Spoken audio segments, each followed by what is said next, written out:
Welcome back, folks. ZP002 here.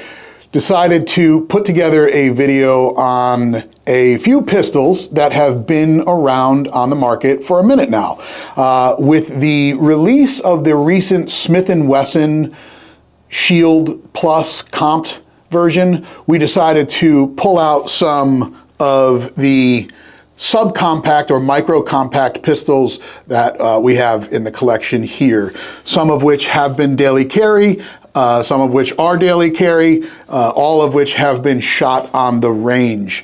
And those are, as you see here before you folks, we have the SIG P365 macro. This is the original version of the macro, and just for safety concerns, obviously this is an empty firearm. It is completely safe. This is the original SIG P365 macro slide, which is the comped version here. We have just replaced the grip module with the Sharps grip module. Next up is the Shield Plus. This is also optic ready, also a safe firearm. This is their second introduction into the Shield platform, obviously, as the Shield Plus. We'll go over some of those features. Lastly is the Glock 43X, also safe, empty. This is also optic ready.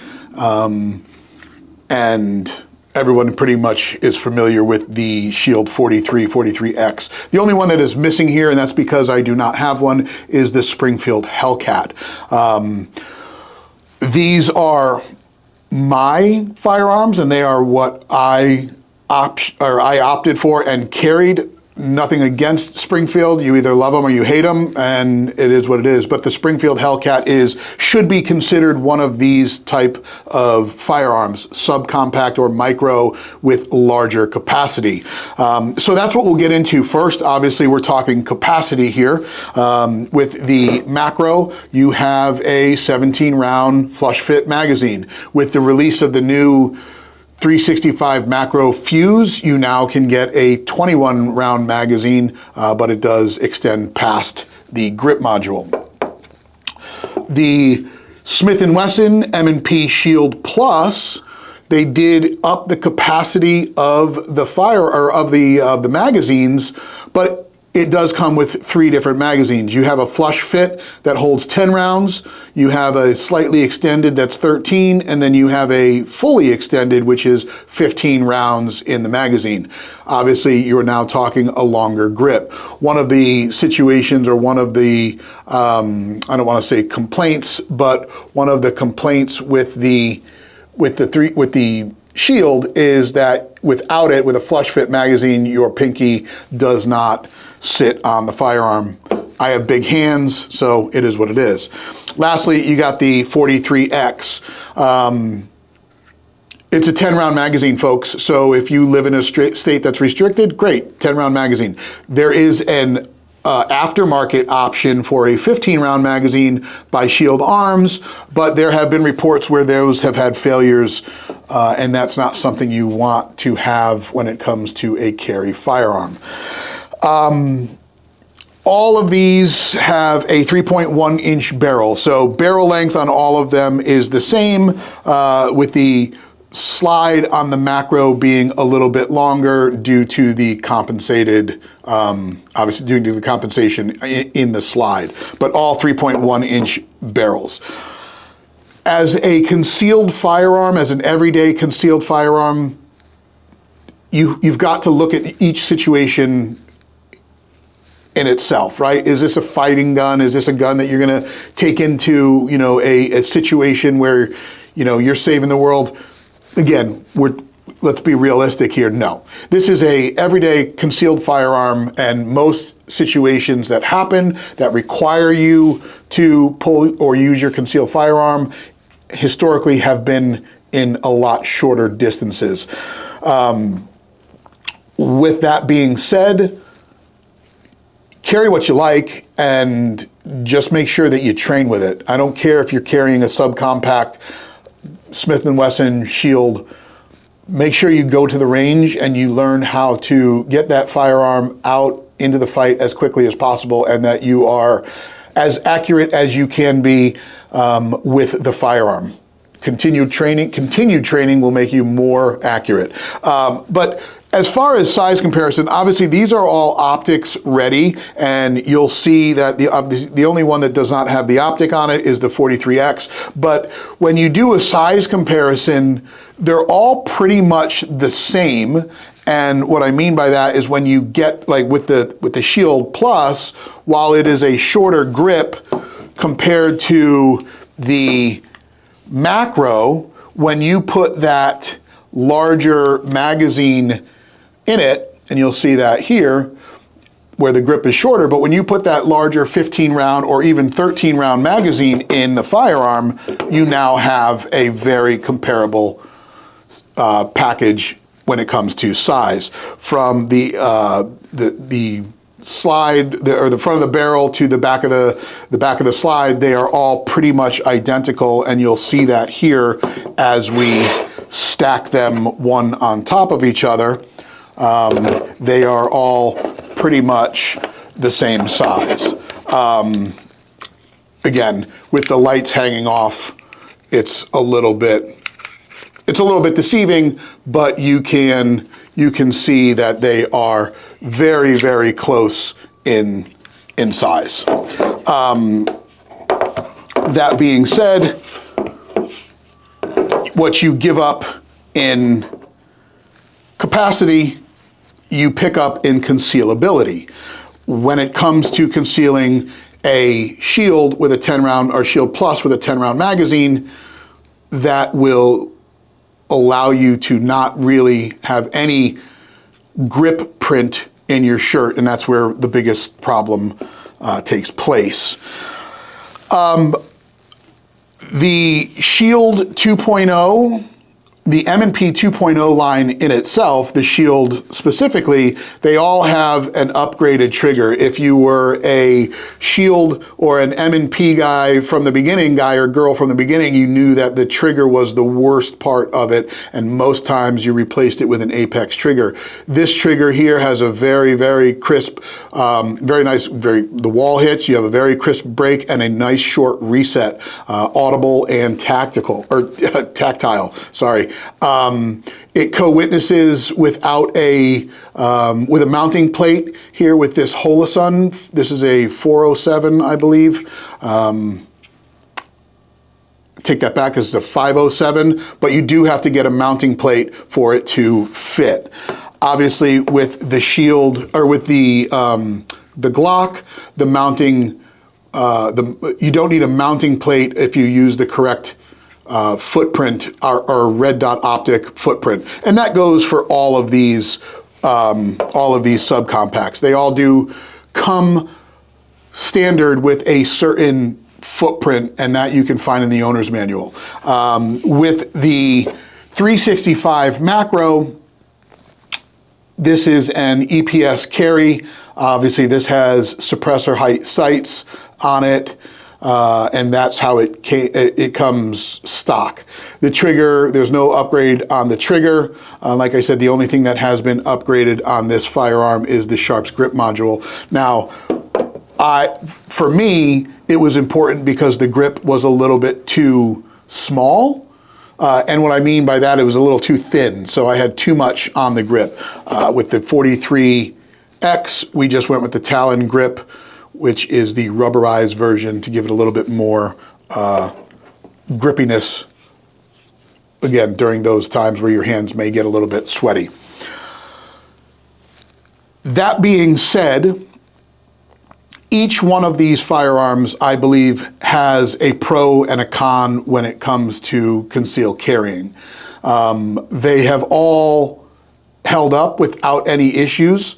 We did report on an issue a couple weeks ago with another SIG Macro when I was up at the SIG Academy doing some training. It is still yet to be determined what caused that, but for these firearms on this table, they've all been fired, they've all been to the range multiple times, and there have been no issues.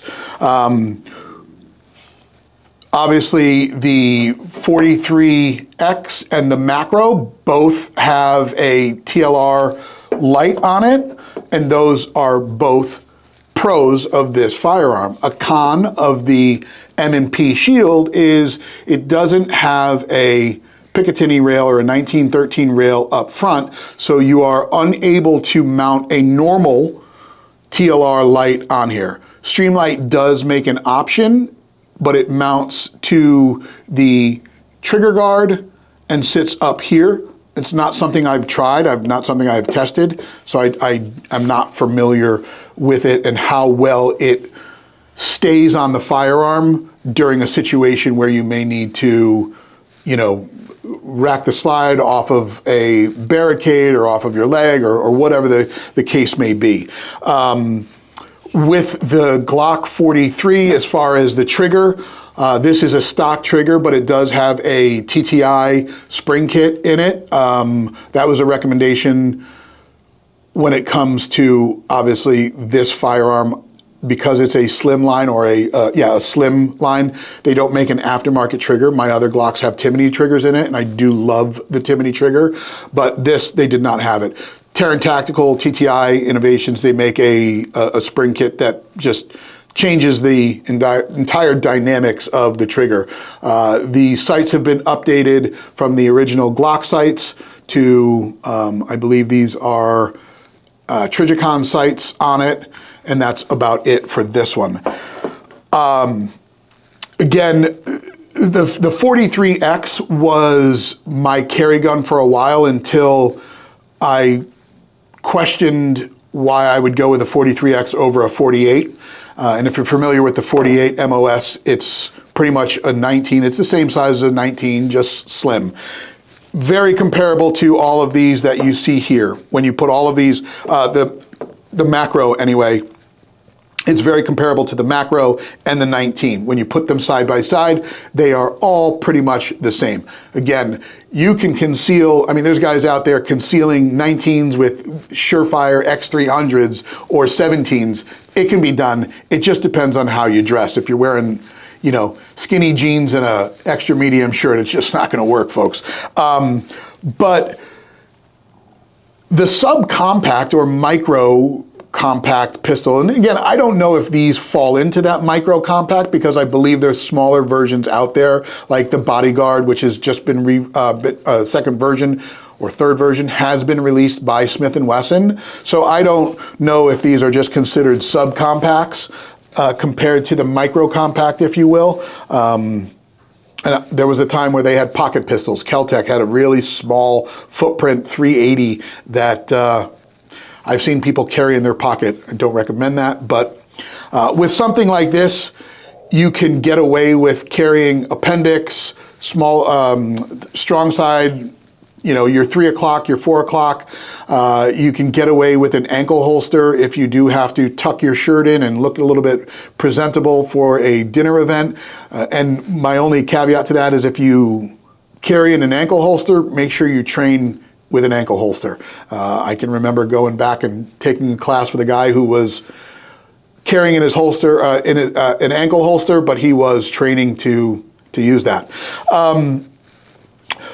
Folks, these are a great little firearm. Obviously, you know, the P365 line has expanded since it first dropped on the market a few years ago, with the original one kind of changing the landscape for these types of firearms.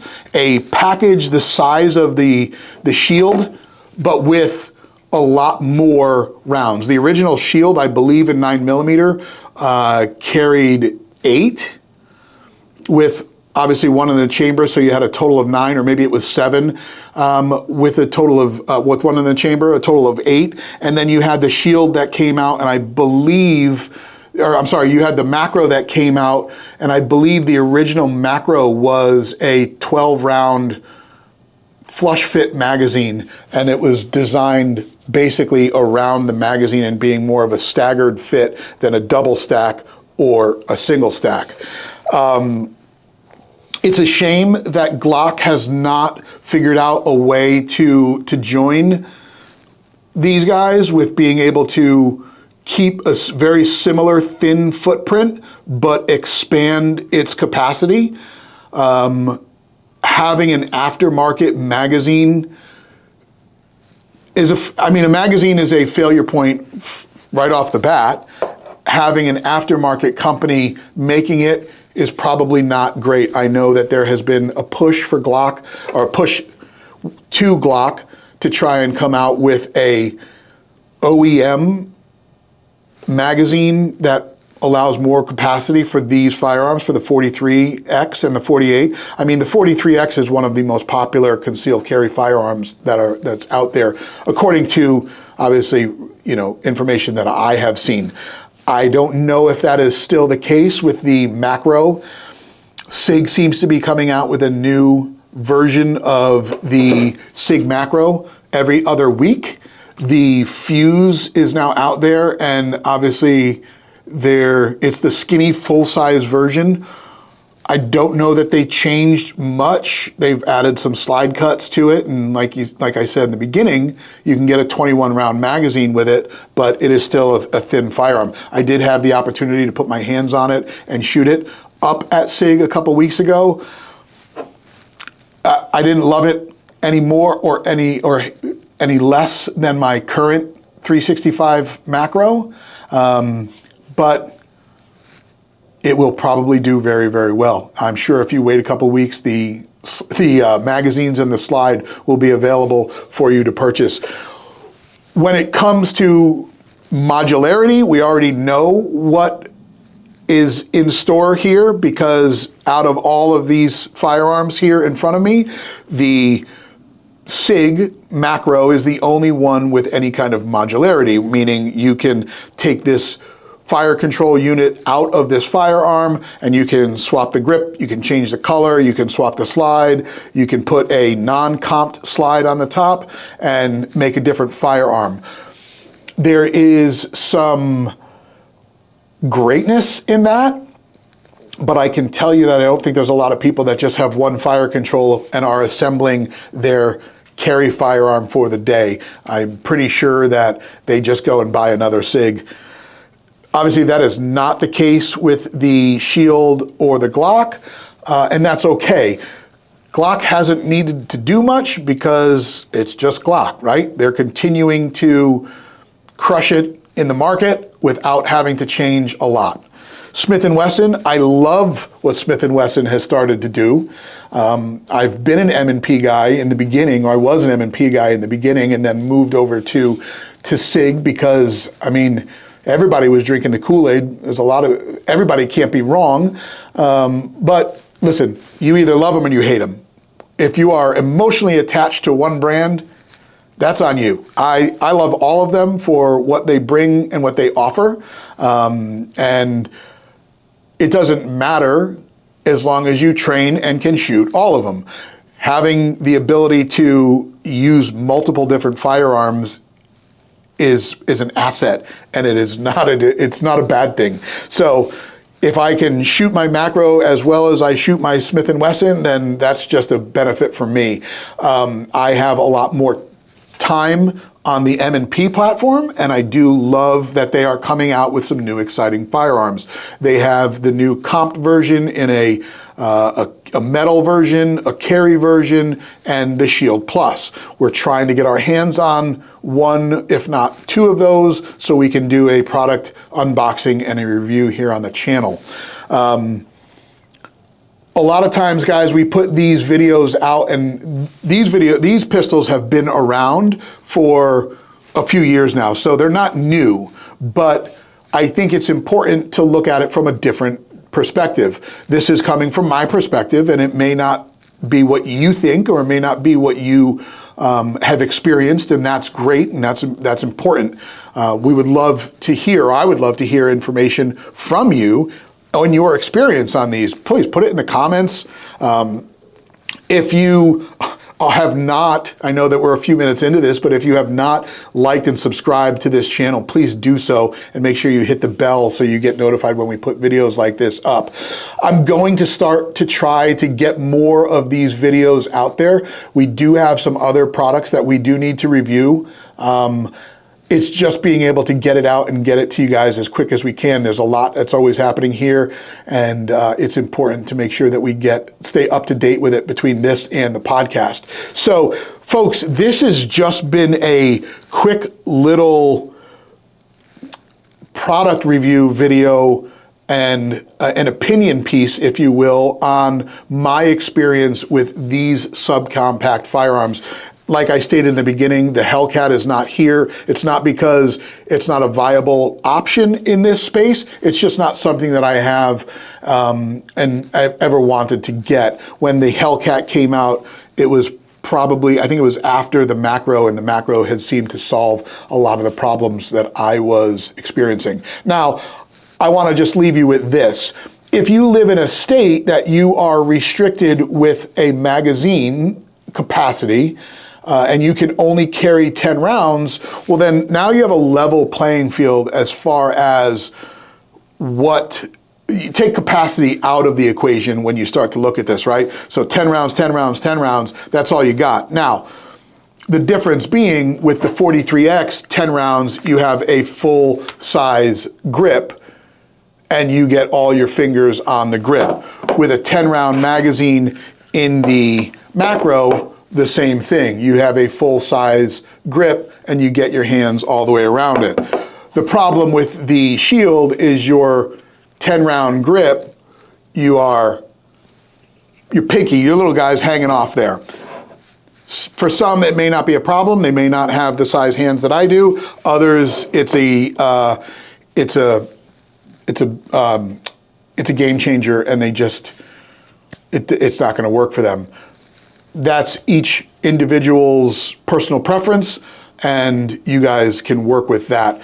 For me, I've gone back to carrying my Glock 48 because I do have some time out on the range with that firearm. It has proved to be effective and without having malfunctions.